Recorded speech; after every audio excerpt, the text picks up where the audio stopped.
Hey, what's going on YouTube? Cette vidéo d'aujourd'hui vous est apportée par The African Team pour vous parler un peu de la différence entre The Old School and the New School.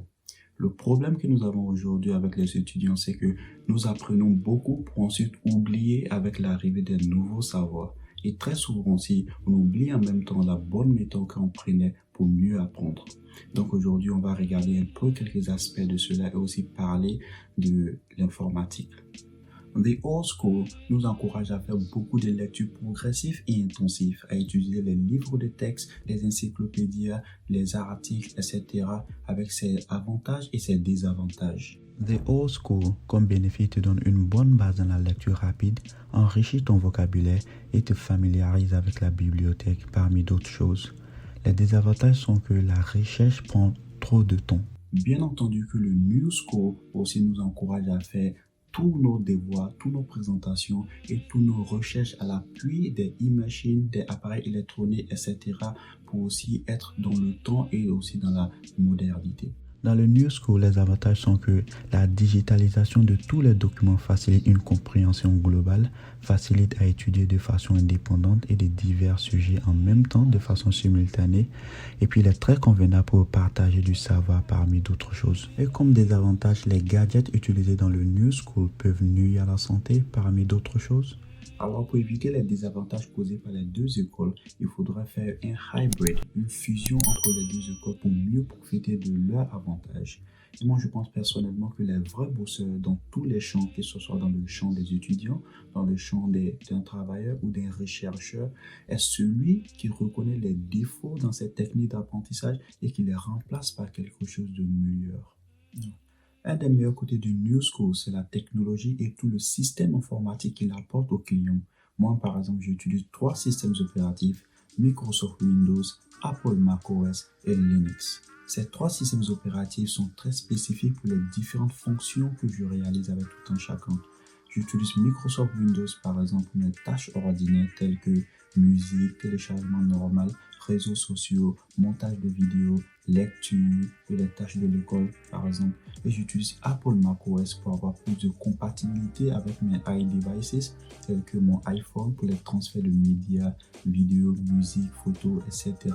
Et pour avoir aussi une interface plus facile à utiliser avec les apps de messagerie, par exemple, et pour d'autres fonctions aussi. Et j'utilise Linux pour une navigation encore plus privée, par exemple pour des téléchargements à sites à risque qui peut endommager mes autres systèmes opératifs et pour télécharger certaines choses que normalement je ne peux pas avoir ça gratuit sur l'interface de Windows ou sur l'interface de Apple macOS. Alors donc, si vous voudrez en savoir plus sur ce qui est appelé Open Source Software et Proprietary Software, vous pouvez vous rediriger sur mon site internet pour lire cet article qui parle de cette différence. Et pour ceux qui voudraient que je fasse une vidéo pour expliquer comment installer ces différents systèmes opératifs sur vos ordinateurs, n'hésitez pas à mentionner dans la case de commentaires.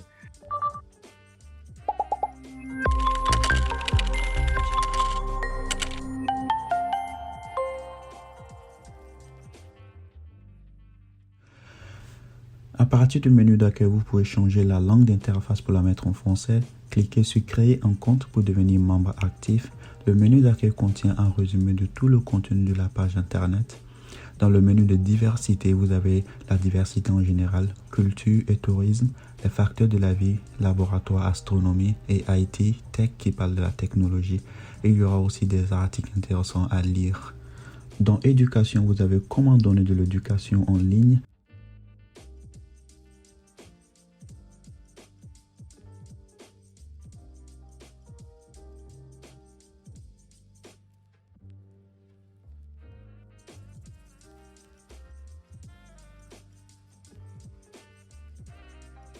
Dans African Team, vous aurez les contenus qui viendront directement de cette équipe qui se trouve sur YouTube, The African Team.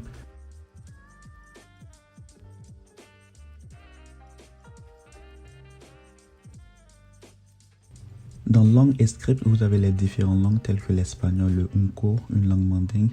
Dans société, vous avez comment résoudre les enjeux et les problèmes sociaux. Dans personnel, vous allez trouver mes propres documents et articles personnels.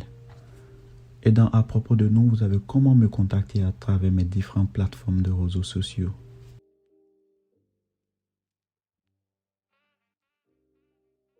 Cette vidéo vous a été apportée par The African Team. Si le contenu vous a plu, cliquez like et souscrivez-vous à la chaîne et laissez en commentaire vos différentes opinions pour les prochaines vidéos à venir dans le futur.